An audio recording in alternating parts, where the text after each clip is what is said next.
Hello friends, स्वागत है आपका अपने यूट्यूब चैनल कॉमर्स स्कूल पर। तो देखिए, आज की इस वीडियो में कुछ इम्पोर्टेंट टॉपिक्स पॉइंट्स, ठीक है, कुछ एक्ट है। तो आपका मुझे लगा कि ये भी आपको करा देना चाहिए कि आप तक यहाँ से भी क्वेश्चन बन जाए। तो ज़्यादा लंबी वीडियो नहीं रहेगी, लेकिन इंपॉर्टेंट वीडियो, थोड़ा ध्यान से सुनना। तो सबसे पहले हम बात करेंगे टाइप्स ऑफ स्ट्राइक की।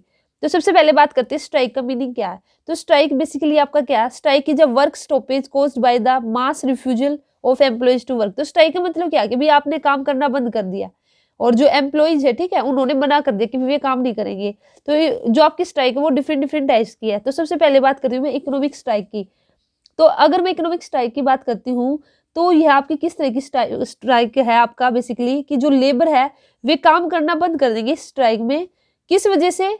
वे चाहते कि जो उनकी इकोनॉमिक डिमांड है ना, उनको पूरा किया जाए। अपनी इकोनॉमिक डिमांड को पूरा करने के लिए रिगार्डिंग वे अगर अपनी वेजेज है उसमें इंक्रीमेंट चाहते हैं या बोनस चाहते हैं, तो फिर उस वजह से वे क्या कर देते हैं, वे काम करना बंद कर देंगे। तो उसको बेसिकली कहेंगे हम इकोनॉमिक। नाम से ही आइडिया हो जाएगा आपको, ठीक है। सेकेंड है हंगर स्ट्राइक। तो हंगर स्ट्राइक का मतलब क्या है? In this form of the industrial protest, एक तरह से स्ट्राइक जो है जहाँ पे जो वर्कर होंगे, ठीक है, वे बेसिकली किसका सहारा लेंगे यहाँ पे? वे हंगर का। हंगर मीन्स फास्टिंग रखेंगे एक तरह से, भाई वे खाना पीना छोड़ देंगे और खाना पीना छोड़ के और फिर वे अपनी जो डिमांड है उसको मनवाएंगे, ठीक है, कि भाई हमारी ये डिमांड है, इसको पूरा कीजिए। तो उसको बोलेंगे हंगर। अब इम्पोर्टेंट है जो आपकी सिट डाउन स्ट्राइक, ठीक है।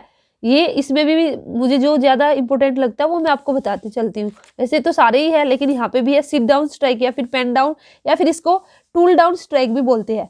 तो basically in this type of the strike worker do not absent themselves from their place of work, ठीक है। यहाँ पे बेसिकली जो वर्कर रहेंगे वे क्या करेंगे, जो उनका प्लेस ऑफ वर्क है वहां से वे एबसेंट नहीं रहते, वे वहीं पे रहेंगे, वहीं पर बैठकर स्ट्राइक करेंगे। बेसिकली इसमें वे क्या करेंगे, वे काम करना बंद कर देंगे, ठीक है। जो प्रोडक्शन है उसको करना वे बंद कर देंगे। और यहाँ पे इसलिए इसको बोलते कि वे बैठ गए हैं चुपचाप, बिल्कुल शांति के साथ उन्होंने पेन रख दिए है, अपने जो टूल है उनको रख दिया है। तो इसको बोलते हैं सिट डाउन। नेक्स्ट आपका फोर्थ आपका सिंपैथेटिक स्ट्राइक। सिंपैथेटिक स्ट्राइक आपका बेसिकली क्या है, इसमें क्या रहेगा, जो वर्कर होंगे ना, एक यूनिट के या एक इंडस्ट्री के वर्कर है और किसी दूसरी यूनिट ने, इंडस्ट्री ने जो स्ट्राइक रखी है ना, तो उनका साथ देंगे वे बेसिकली, ठीक है। तो उनके पास वे जाएंगे, जो दूसरी अनदर यूनिट रहेगी या इंडस्ट्री के वर्कर रहेंगे जो पहले से स्ट्राइक पर है। तो इसलिए इसको सिंपैथेटिक स्ट्राइक बोलते हैं, ठीक है। सिंपैथी दिखाने के लिए ये स्ट्राइक की गई। नेक्स्ट आपका स्लो डाउन स्ट्राइक। तो देखिए नाम से पता चल रहा है, go slow is yet another form of the industrial strike protest. तो इसमें बेसिकली हमारा क्या रहेगा, जो वर्कर्स रहेंगे, वर्कमैन रहेंगे, do not stop the work, वे काम करना बंद नहीं करेंगे, स्टॉप नहीं करेंगे बिल्कुल भी, लेकिन वे जानबूझकर क्या करेंगे, जो प्रोसेस है ना प्रोडक्शन की उसको स्लो कर देंगे। कैसे? पहले भी वे एक दिन में 100 यूनिट्स का प्रोडक्शन कर रहे थे, अब उन्होंने स्लो कर दी, इतनी स्लो कर दी कि भाई वे अब 50% ही करे, 50 यूनिट्स का प्रोडक्शन करे, या फिर इतनी स्लो कर दी कि भाई एक दिन में बस 10 यूनिट का ही प्रोडक्शन कर रहे हैं। तो इन्होंने क्या किया, जो प्रोडक्शन करना था ना, काम करना, उसको बंद नहीं किया, लेकिन जो उसकी स्पीड थी ना उसको स्लो डाउन कर दिया, ठीक है। जो प्रोसेस थी प्रोडक्शन की उसको उन्होंने स्लो डाउन कर दिया। अब नेक्स्ट है, ये वाली भी इंपॉर्टेंट है, ठीक है, wildcat strike. Wildcat strike basically ये आपकी एक इस तरह की स्ट्राइक है जो कि आपकी कंडक्टेड की गई है वर्कर्स के द्वारा, या एम्प्लॉय ने, जिसने भी स्ट्राइक को किया। कैसे किया? Without the authority and consent of the unions. Unions की, जो यूनियंस है उसकी अथॉरिटी और उसकी सहमति के बिना जब वर्कर्स या एम्प्लॉय है उन्होंने स्ट्राइक शुरू कर दी है, तो उसको बोलते हैं वाइल्ड कैट स्ट्राइक, ठीक है। यहाँ पे इन्होंने अथॉरिटी नहीं ली, यूनियन की उनकी सहमति से उन्होंने ये स्ट्राइक उसको स्टार्ट नहीं किया। तो ये था आपका कुछ टाइप्स ऑफ स्ट्राइक। इसी के साथ ही देखिए, मैंने बोल रही थी मैं आपको कुछ इंपॉर्टेंट एक्ट है, तो इनकी डेट आप बिल्कुल अच्छे से याद कर लीजिए, एक बार गो थ्रू हो लेना इसमें से।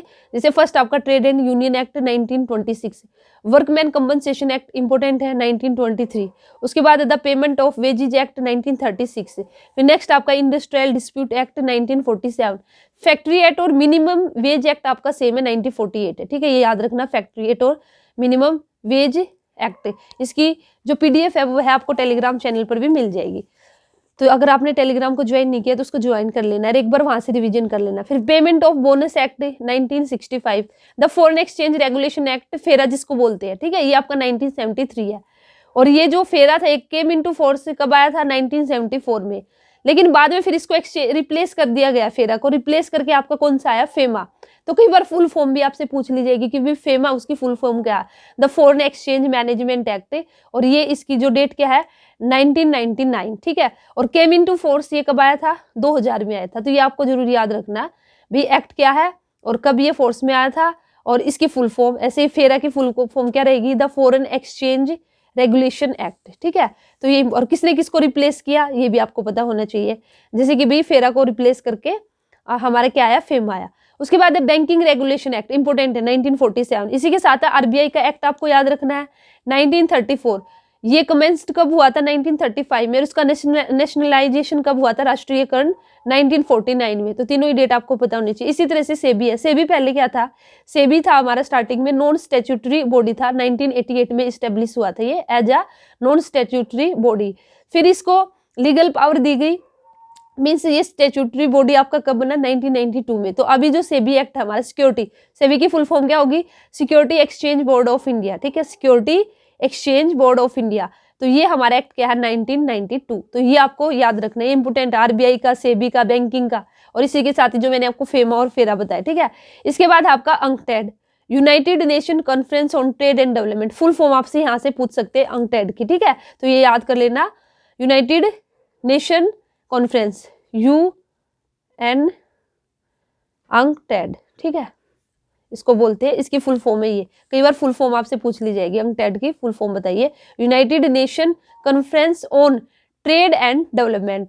फिर ये फाउंडेड कब हुआ, 1964 में। इसका हेडक्वार्टर कहाँ पे है, हेडक्वार्टर आपका जिनेवा में, स्विट्जरलैंड में, ठीक है। इसके बाद ही फिर इसके जो फाउंडर थी इसकी, वो थी यूनाइटेड नेशन जनरल असेंबली। फिर आपका नेक्स्ट है ब्रिक्स। तो ब्रिक्स के अंदर आपके कौन कौन से कंट्री आएगी, ब्राजील, बी से ब्राजील, आर से रसिया, आई से इंडिया, सी से चाइना, और ऐसे साउथ अफ्रीका, ठीक है। और ये हमारा फाउंडेड कब हुआ था, 2006 में। इसके बाद फिर हमारा है कुछ इम्पोर्टेंट और है, हाँ, अब ये कुछ बुक है, ठीक है। ये किसने लिखी है, राइटर आपको पता होना चाहिए। जैसे प्रैक्टिस ऑफ मैनेजमेंट बुक है, इसका राइटर कौन है, रिटन बाय पीटर एफ डरकर। इसी के साथ नेक्स्ट बुक आपकी फिलोसफी ऑफ मैनेजमेंट, इसको किसने राइट डाउन किया, ओलिवर सेल्डर ने, ठीक है। फिर साइंटिफिक मैनेजमेंट FW टेलर ने। इसी के साथ ही 14 प्रिंसिपल है, वो किसने दिए थे, फ्योल ने दिए थे। 14 प्रिंसिपल याद रखना। या फिर father of scientific management FW Taylor, और फादर ऑफ एडमिनिस्ट्रेटिव मैनेजमेंट, ठीक है, या जनरल मैनेजमेंट, तो उसके फादर कौन, आपके फ्योल जी, ठीक है, हेनरी फ्योल। उसके बाद आपका मैनेजरियल ग्रिड किसने दिया था, ब्लेक एंड माउंटेन ने, ठीक है, माउटोन जो भी इसको बोलते हैं आप, मोटोन। फादर ऑफ मैक्रो इकोनॉमिक्स, ठीक है, इकोनॉमिक्स से अगर क्वेश्चन आएगा तो फादर ऑफ मैक्रो इकोनॉमिक्स हमारे JM केन्स, ठीक है। फादर ऑफ अकाउंटिंग है लुका पिसोली, तो ये इंपोर्टेंट है, फादर ऑफ अकाउंटिंग। इसके बाद 14 principle of management given by, ये मैंने अभी आपको बताया, ये किसने दिए है, हेनरी फ्योल ने दिए है। फिर regulatory body for the money market, अभी मैंने आपको बताया था, अभी नहीं, इससे पहले एक वीडियो मैंने बनाई थी, उसमें मैंने आपको आई थिंक बिजनेस इन्वायरमेंट के अंदर बताया था कि भी जो मनी मार्केट है, ठीक है, उसको मॉनेटरी पॉलिसी एक तरह से उसको कौन रेगुलेट करता है, आरबीआई करता है। इसी तरह से regulatory body for the capital market को कौन करता है, SEBI, security exchange board of India, 1992 act है। Regulatory body for the insurance business के लिए आपका आ जाएगा IRDA, ठीक है, IRDA। नेक्स्ट आपका फिर CAPM was given by the William F Sharpe, और ये ना आपका एक मेथड है, कैपिटल एसेट प्राइसिंग मेथड, ठीक है। तो इस तरह से ही है, थोड़े से यहाँ पे मुझे भी डाउट है इसमें, ठीक है, तो आप लोग देख लेना, नहीं तो मैं बाद में इसको देख के बताती हूँ।